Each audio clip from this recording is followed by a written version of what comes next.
Okay, so I'm audible. Sound आ रहा है ना? Okay, so I have given you some videos. I hope videos देखा सबने. And also I gave you some questions homework.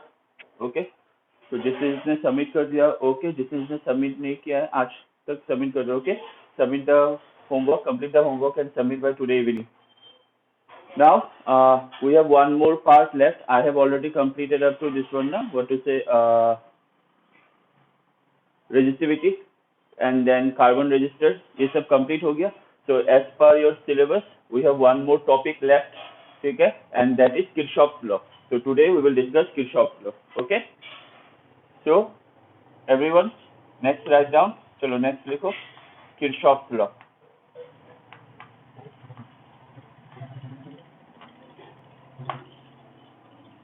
Board दिखाई दे रहा है सबको?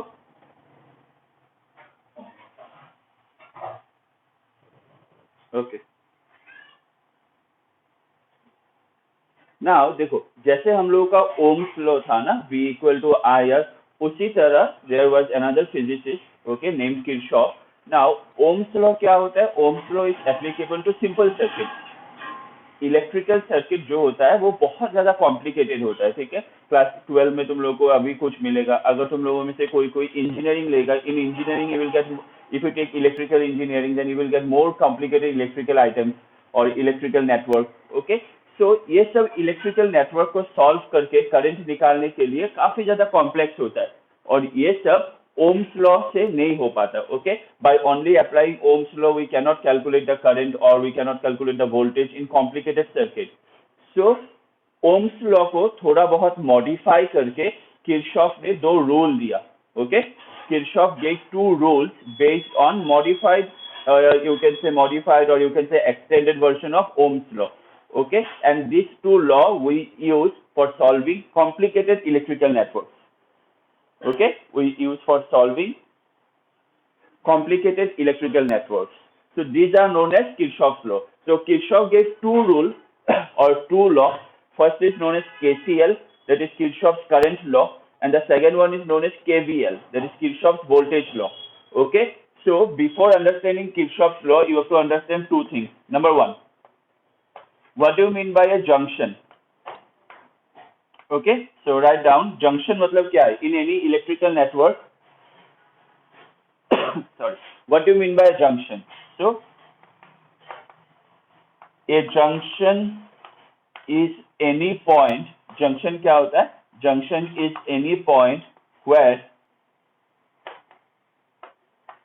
two or more conductors are connected.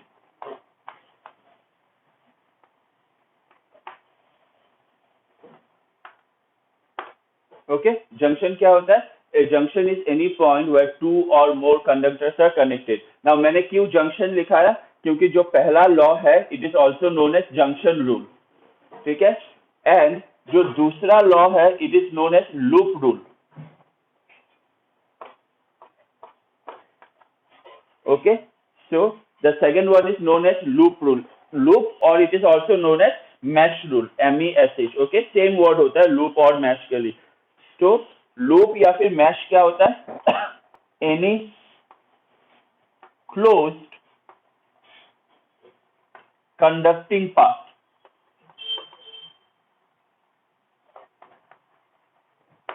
Any closed conducting path, that means एक circuit में अगर हम लोग को कोई भी क्लोज्ड एरिया मिलेगा और वो क्लोज्ड एरिया में से करंट फ्लो हो रहा है, then that area is called a loop or mesh, MESH. Okay, loop or mesh are the same thing. So जो Kirchhoff का पहला law है, the first law is based on junction and the second law is based on loop. Okay, so ये दोनों लिख लो फटाफट से.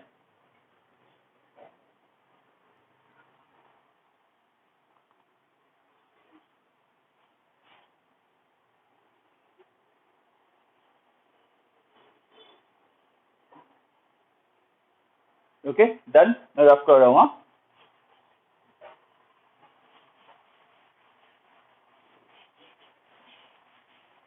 Okay, so write down number one, Kirchhoff's current law, Kirchhoff's current law, ठीक है। ये हो गया किरचॉफ का पहला law, first law, which is known as Kirchhoff's current law, KCL.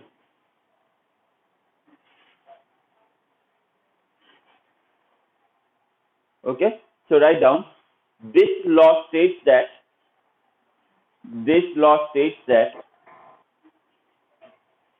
this law states that in any closed circuit, this law states that in any closed circuit, in any closed circuit, the algebraic sum of the current, the algebraic sum of the current, the algebraic sum of the current at any junction, the algebraic sum of the current at any junction is equal to 0. The algebraic sum of the current at any junction is equal to 0. ठीक है, तो इसका मतलब क्या है, देखो, हाँ, पकड़ लो, ये एक पॉइंट है और ये पॉइंट में मैंने 4 वायर कनेक्ट कर दिया। ये एक वायर है, ये एक वायर है, ये एक वायर है और ये एक वायर है। तो ये जो पॉइंट है ना, जिसमें बहुत सारा कंडक्टर कनेक्टेड है, इसी पॉइंट को हम लोग क्या बोलते हैं, जंक्शन। अभी पकड़ लो, ये वायर में से करंट अंदर की तरफ आ रहा है, ओके, फ्लो हो रहा है I1, ये करंट में से करंट फ्लो हो रहा है I2, और यहां से करंट बाहर जा रहा है। इसमें से करंट कितना बाहर जा रहा है, I3, एंड इसमें से करंट कितना बाहर जा रहा है, I4। नाउ रूल क्या है, जंक्शन में जो करंट एंटर होगा, that are taken to be positive, मतलब ये वाला पॉजिटिव है, ये वाला पॉजिटिव है, and the current that is leaving the junction, junction से जो करंट बाहर जा रहा है, that is taken to be negative. तो ये दोनों करंट बाहर जा रहा है, so we will take this one to be negative. So Kirchhoff current law क्या था, sum of all the current in a junction is 0। So I can write sum of all the current is 0। तो current क्या क्या है हम लोग के पास, we have I1 plus we have I2, now plus we have minus I3 because I3 negative है, plus we have minus I4, so sum of all the current should be equal to 0. so I3 और I4 minus है, तो इसको वो side में ले जाओगे तो क्या मिलेगा, I3 plus I4। तो I1 plus I2 क्या है, देखो, actually I1 plus I2 actually is the amount of current entering the junction, and I3 plus I4 क्या है, exactly the amount of current leaving the junction. So ये rule को हम लोग ऐसे भी बोल सकते हैं that current entering a junction is equal to what, current leaving the junction. Okay, so current entering is equal to current leaving. एक जंक्शन में जितना करंट एंटर होगा, जंक्शन के वो साइड से उतना ही करंट बाहर जाएगा। So this is called what, Kirchhoff's current law और जंक्शन रूल और किरचॉफ्स फर्स्ट लॉ। ओके, चलो फटाफट से कॉपी कर लो इसको। कुछ डाउट है, समझ में आया,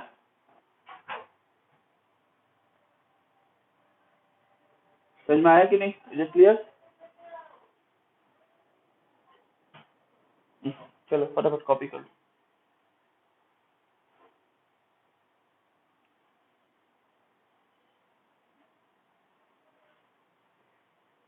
ओके, मैं रफ कर रहा हूँ, हाँ।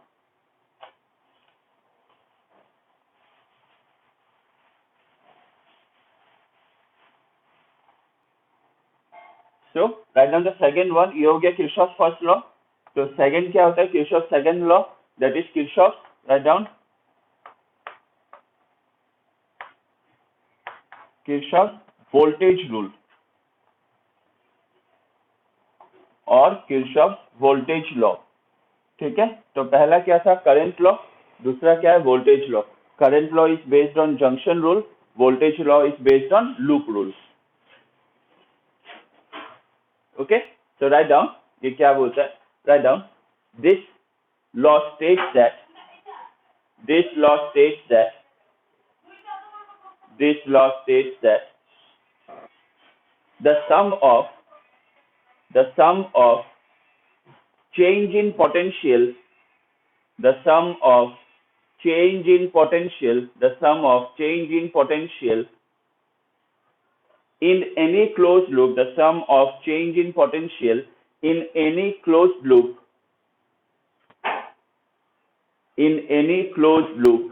should be zero, should be zero, should be zero. और इसका दो पार्ट है, राइट डाउन। और हाँ कुआ राजा,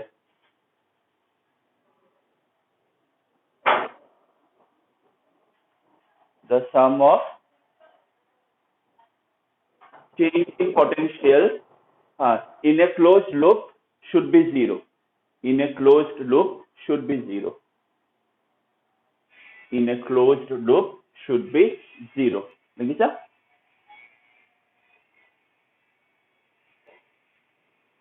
or continue kora, continue with the same, or the algebraic sum of EMF, the algebraic sum of EMF in any closed loop, the algebraic sum of EMF in any closed loop, the algebraic sum of EMF in any closed loop is equal to the algebraic sum of EMF in any closed loop is equal to the in any closed loop, in any closed loop is equal to the sum of is equal to the sum of is equal to the sum of product of current and resistance, is equal to the sum of product of current and resistance, is equal to the sum of product of current and resistance, is equal to the sum of product of current and okay A and B and resistance and resistance।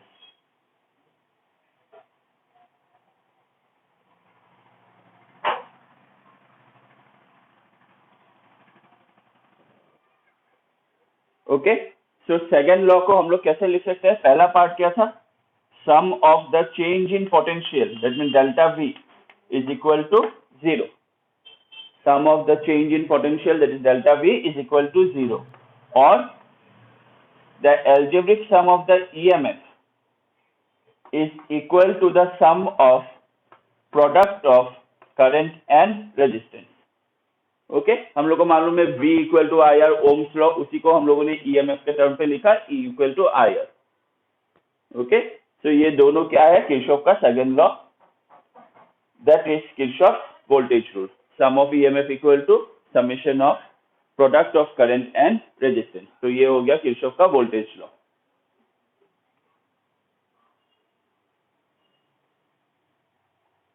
Okay now देखो voltage law कैसे apply करना होता है, क्या करना होता है, ये हम लोग को समझ में आ जाएगा अभी when we will do Wheatstone bridge. Okay because Wheatstone bridge तुम लोग का नेक्स्ट एग्जाम का लास्ट टॉपिक है, so let us finish that one. After that if we have time we will see one numerical। okay numerical करोगे तो और समझ में आ जाएगा। so let's write down Wheatstone bridge. ये व्हिटस्टोन ब्रिज में किरचॉफ का लॉ अप्लाई होता है। तो किरचॉफ लॉ कैसे अप्लाई होता है, क्या करना पड़ता है, ये वाला देखोगे तो इसमें अच्छे से समझ में आ जाएगा। Okay so write down a Wheatstone bridge is an arrangement of a Wheatstone bridge is an arrangement of a Wheatstone bridge is an arrangement of four resistances a Wheatstone bridge is an arrangement of four resistances where an unknown resistance can be calculated, where an unknown resistance can be calculated with the help of the other three resistances, where an unknown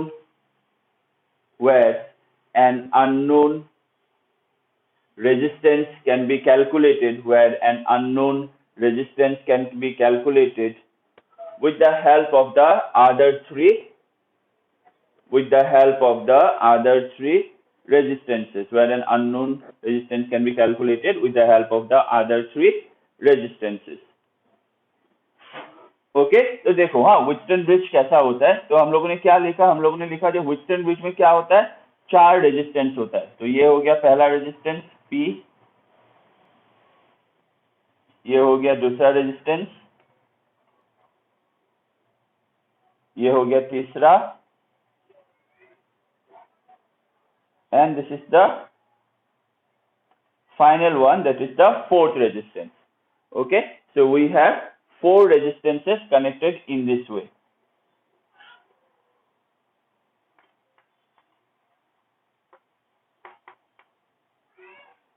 ये resistance को हम लोग क्या करेंगे, एक battery के साथ लगा देंगे। ये हो गया एक बैटरी, ये बैटरी का ईएमएफ कितना है, E, ठीक है। और यहाँ पे करंट मेजर करने के लिए हम लोग एक गैल्वेनोमीटर लगाएंगे। Okay, we will connect one galvanometer here to detect current. Okay, galvanometer क्या करता है, एक सर्किट में से करंट जा रहा है कि नहीं वो शो करता है। ठीक है, अगर गैल्वेनोमीटर का नीडल डिफ्लेक्ट हुआ दैट मीन सर्किट में करंट पास हो रहा है, अगर डिफ्लेक्शन नहीं हुआ दैट मीन सर्किट में करंट पास नहीं हो रहा है। तो ये रेजिस्टेंस को हम लोगों ने ले लिया P, ये रेजिस्टेंस को हम लोगों ने ले लिया Q, इसको ले लिया हम लोगों ने R और इसको ले लिया हम लोगों ने S। अभी इसका डायग्राम अच्छे से देखो, हाँ, इसका जरूरत हम लोग को फिर से पड़ेगा। ये बैटरी में से करंट निकल के गया, कितना करंट निकल के गया, I। ये बैटरी में से करंट निकल के गया I, यहाँ पे करंट आके डिवाइड हो गया, यहाँ पे करंट चला गया I1 और यहाँ पे करंट चला गया I2, करंट डिवाइड हो जाएगा यहाँ पे। ये I1 करंट जाके यहाँ पे फिर से करंट डिवाइड हो गया, यहाँ पे पकड़ लो गैल्वेनोमीटर पे करंट आ गया IG, ठीक है। और देखो यहाँ पे कितना करंट आया था, I1 में से यहाँ पे IG चला गया, तो यहाँ पे कितना करंट जाएगा, I1 माइनस IG जाएगा कि नहीं, ठीक है। अभी अच्छे से देखो, यहाँ से क्या करंट आया, यहाँ से करंट आया IG, यहाँ से करंट गया I2, तो अभी यहाँ से कितना करंट पास होगा, यहाँ से करंट पास होगा I2 प्लस IG, है कि नहीं। और फाइनली यहाँ पे आ गया I2 प्लस IG और यहाँ पे आ गया I1 माइनस IG कैंसिल, यहाँ पे कितना बचेगा, I1 प्लस I2 क्या था, I, दैट मीन्स यहाँ पे फिर से जो करंट था वो पूरा करंट मिल गया I। तो ये हो गया कैसे करंट जाके डिवाइड होके वापस सेम करंट यहाँ से पास होता है। समझ में आया ये वाला,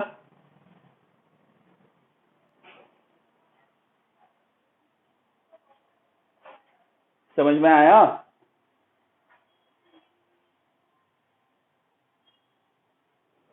नहीं आएगा तो बोलना, मैं फिर से समझा दूंगा।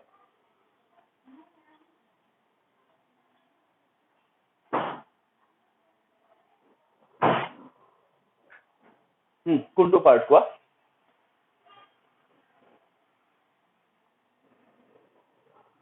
यार পৰা কারেন্ট গ'ল, হা, ইয়াতে কারেন্ট আহিল I, ইয়াতে আহি দুটা ৰাস্তা হৈ গ'ল নহয়, তো ইয়াতে বেলেগ এটা কারেন্ট গ'ল I1, ইয়াতে বেলেগ কারেন্ট গ'ল I2। এতিয়া এই কারেন্টটো ধৰা, এই কারেন্টটো ইয়াতে গ'ল, গৈ আকৌ ইয়াতে কারেন্টটো ডিভাইড হৈ গ'ল। ইয়াতে সাপোজ কারেন্ট আহি গ'ল IG, গেলভেনোমিটাৰৰ পৰা পাছ হ'বৰ কাৰণে আমি IG ধৰিলো। তো ইয়াতে কারেন্ট আহিছিলে I1 পৰা IG ইয়াতে আহি গ'ল, তো ইয়াতে কিমান থাকি গ'ল, I1 মাইনাস IG। এতিয়া এই কারেন্টটো ইয়াতে আহি ইয়াতে আহিলে, আকৌ ইয়াৰ পৰা I2 আহি আছিলে ইয়াতে আহিলে, তো এইটো দুটা কারেন্ট আহি ইয়াতে মিট হল নহয়, মিট হোৱাৰ কাৰণে এইটো প্লাস হৈ গ'ল, প্লাস হৈ ইয়াতে কিমান কারেন্ট যাব, ইয়াতে দুটা প্লাস হৈ গ'ল I2 প্লাস IG। ইয়াতে আহিলে I2 প্লাস IG, ইয়াৰ পৰা কারেন্ট আহিলে I1 মাইনাস IG, গোটেইটো প্লাস কৰিলে আমি আকৌ ঘূৰাই কি পাম আই পাম ঠিক আছে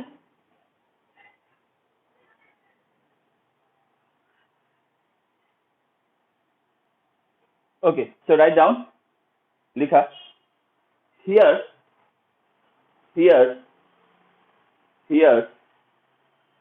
P and Q here P and Q are called ratio arm here P and Q are called ratio arm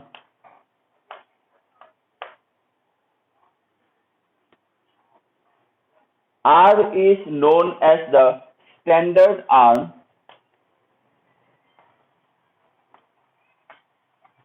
R is known as the standard arm and S is known as the unknown arm. Okay तो ये दो resistance जिस arm में है इसको हम लोग बोलते हैं क्या रेशियो आर्म ये जो आर है ये जिस आर्म में है इसको हम लोग बोलते हैं स्टैंडर्ड आर्म और ये जो एस है इसको हम लोगों ने मान लिया अननोन आर्म तो हम लोग को मेनली एस का वैल्यू फाइनली क्वेश्चन में जब दिया हुआ रहेगा एस का वैल्यू निकालना होता है ओके नीचे लिखो इसके नीचे पैराग्राफ चेंज करके लिखो सिद्धार्थ किंवा क्वेश्चन আছে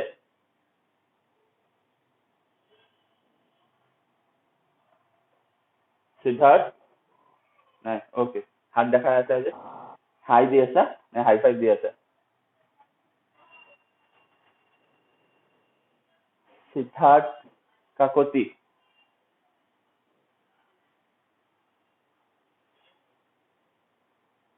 তুমি কাকতি নহয়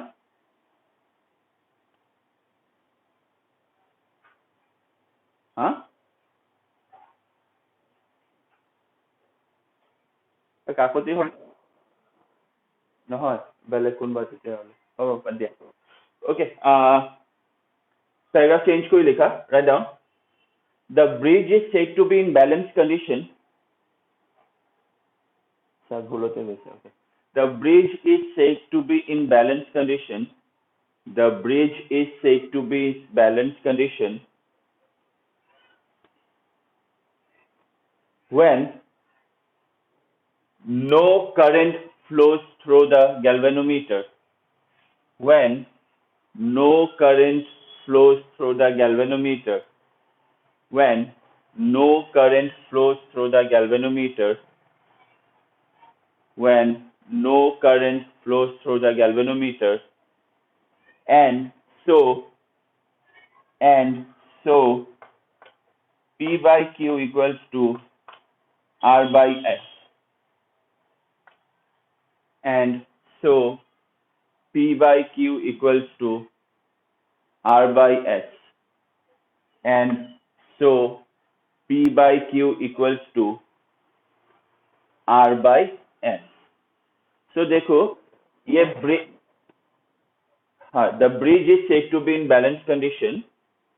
The bridge is said to be in balanced condition when no current flows through the galvanometer.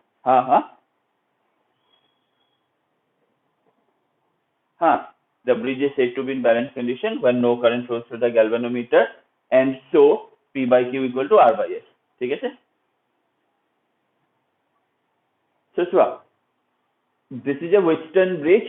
ये ब्रिज का एक बैलेंस कंडीशन होता है ठीक है ये ब्रिज को हम लोग कब बैलेंस बोलते हैं ये ब्रिज तभी बैलेंस होगा जब ये गैल्वेनोमीटर में से कोई भी करंट नहीं जाएगा मतलब ये जो आर्म है ये वाला इसका कोई फंक्शन नहीं रहेगा that means the galvanometer will show zero deflection कोई डिफ्लेक्शन नहीं होगा ठीक है क्योंकि करंट नहीं जा रहा है तो जब ये गैल्वेनोमीटर से कोई भी करंट नहीं जाएगा तो क्या होगा जो P by Q है P divided by Q is equal to R by S ये कंडीशन सेटिस्फाई होना चाहिए अगर गैल्वेनोमीटर से कोई करंट नहीं जा रहा है तो ये कंडीशन सेटिस्फाई होना चाहिए तभी जाके हम लोग बोलते हैं that the bridge is in balance condition तो ये तो हो गया कंडीशन अभी हम लोग को देखना होगा ना कि कंडीशन सेटिस्फाई होता है कि नहीं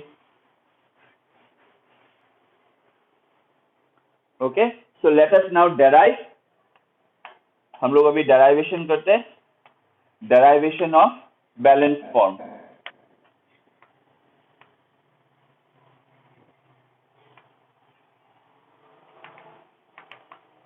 derivation of balanced form और derivation of balanced condition। Okay, ये बैलेंस्ड जो ब्रिज है इसको हम लोग डेराइव करते हैं, कैसे इसका बैलेंस फॉर्म हम लोग निकाल सकते हैं, जैसे जो कंडीशन दिया हुआ है क्या वो वैलिड है कि नहीं। तो सबसे पहले ना इसको मार्क कर लो, से दिस इज ए, ये वाला हो गया बी, ये पॉइंट मार्क कर लो सी, और ये पॉइंट मार्क कर लो डी। अभी देखो हम लोग क्या करेंगे, हम लोग एक एक पार्ट लेंगे, हाँ एक एक पार्ट लेंगे और एक एक पार्ट लेके हम लोग सॉल्व करके चेक करेंगे, ठीक है। तो सबसे पहले देखो, अप्लाइंग किरचॉफ का जो सेकंड लॉ है voltage law, Kirchhoff voltage law to closed loop, close loop अच्छे से देखो, हाँ ये समझने में नहीं तो प्रॉब्लम होगा। लूप मैंने क्या बोला था, लूप क्या है, लूप एक क्लोज्ड एरिया है जिसमें से करंट पास हो रहा है। तो ये एक क्लोज्ड एरिया है ना, ये जो ट्रायंगल फॉर्म हो रहा है ये एक पूरा क्लोज लूप है। तो सबसे पहले मैं ये वाला ले लेता हूं, ए बी डी ए, ठीक है। Applying KVL that is Kirchhoff voltage law to A B D A. देखो अच्छे से देखो, हाँ अभी यहां से जाओ, ये एक रेजिस्टेंस है, वोल्टेज लॉ क्या था, जब हम लोग पूरा प्रोडक्ट करेंगे E इक्वल टू IR और उसका सम करेंगे तो वो चेंज इन पोटेंशियल कितना आना चाहिए, 0, क्योंकि यहाँ पे कोई भी बैटरी लगा हुआ नहीं है तो वो हम लोग का 0 आएगा, ठीक है। सिर्फ ये वाला लूप में अच्छे से देखो, समझ लो, हाँ यहाँ से करंट कितना जा रहा है I1 और इसका रेजिस्टेंस कितना है P।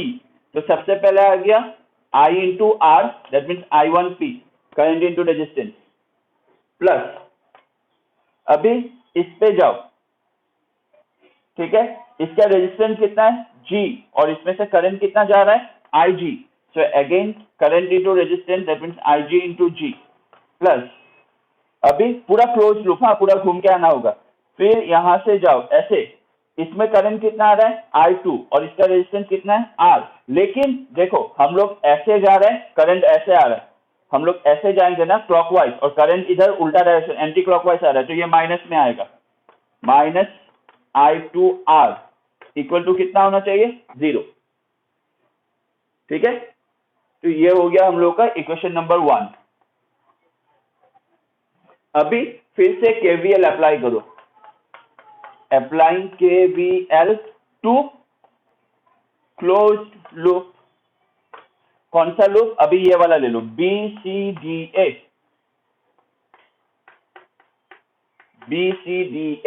ठीक है। तो अभी B से C जाओ, B से C जाओगे तो करंट कितना जा रहा है I1 minus IG, current into क्या आएगा रेजिस्टेंस, इसका रेजिस्टेंस कितना है Q, प्लस इधर जाओ, देखो हम लोग C से D जा रहा है, करंट उल्टा डायरेक्शन में जा रहा है तो ये माइनस होगा, करंट कितना है I2 प्लस IG,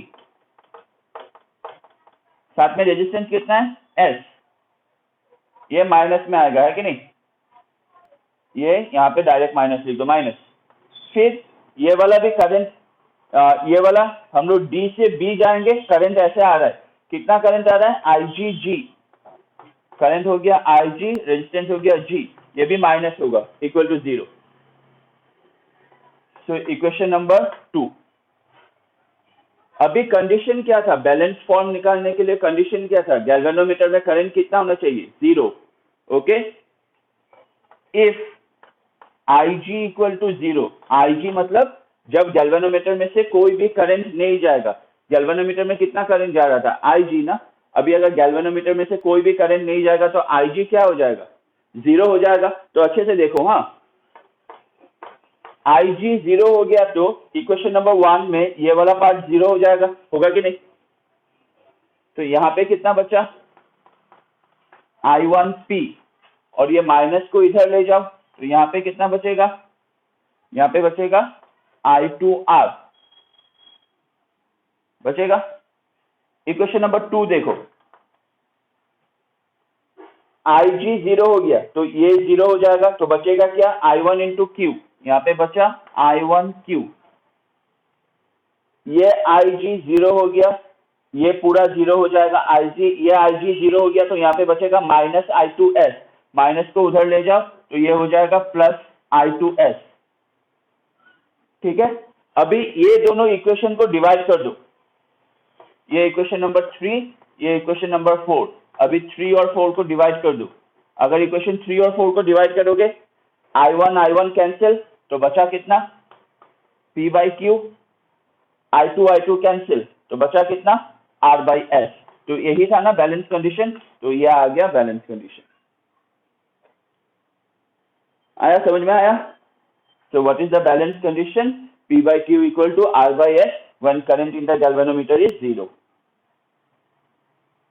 आया, समझ में आया?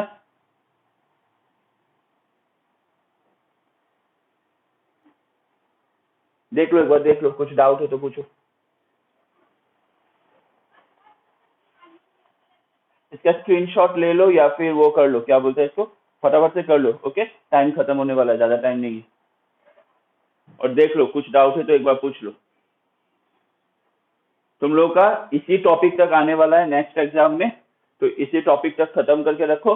अगर किसी को कुछ डाउट होगा तो क्या बोलते हैं, कल डाउट क्लास होगा, उसमें मुझसे एक बार पूछ लेना, अच्छे से रिवीजन करके पढ़ लो। कुछ डाउट होगा तो एक बार पूछ लेना कल डाउट क्लास में। ठीक है, देख लो ये समझ में आया कि नहीं।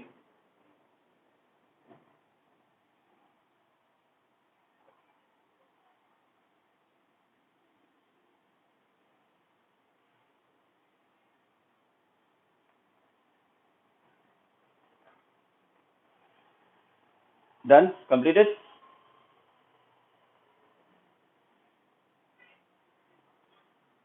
हुआ, कंप्लीट हुआ।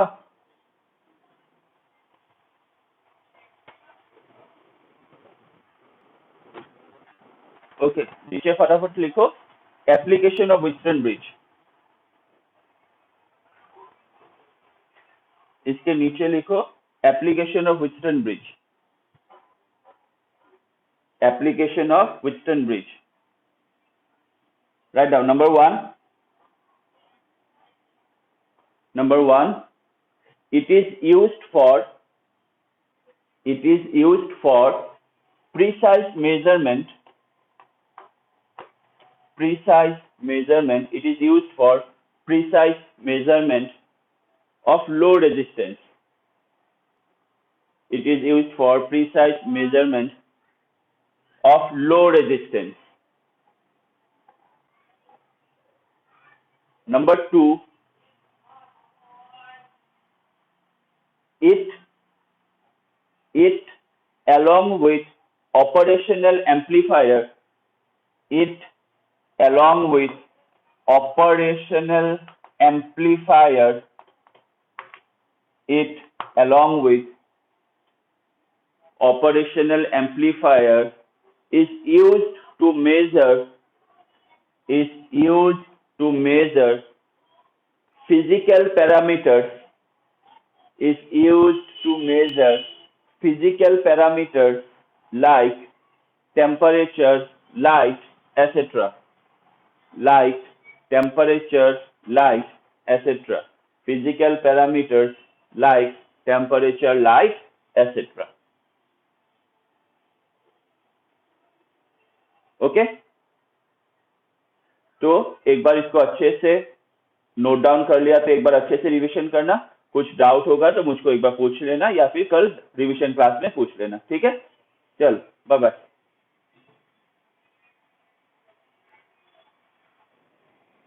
Thank you.